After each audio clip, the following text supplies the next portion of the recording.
Ever since the doors of the economy were thrown open and the waves of liberalization began to sweep the shores of the country, the Indian market has become one of the most attractive emerging markets in the world.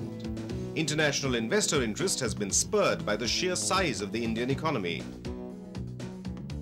With industrial production booming, consumer buying power increasing, and the country's agricultural output on a record-breaking spree, the Indian economy is cruising through golden waters.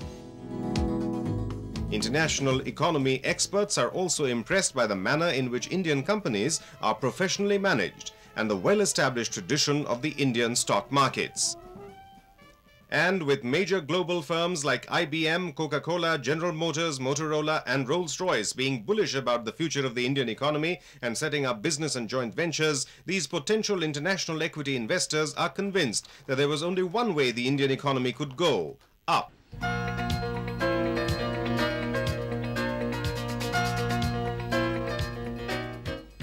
With the globalization of the economy, Indian companies also realized that it was high time they too got into the top gear. To compete favorably and ensure that their performance figures were in the black, these companies began to look outwards. They realized that domestic capital markets are often too small or insufficiently developed to provide the necessary capital, that international listings can provide increased liquidity for securities and thereby make them attractive to more buyers, and that a share issue of a list... First, we needed the money.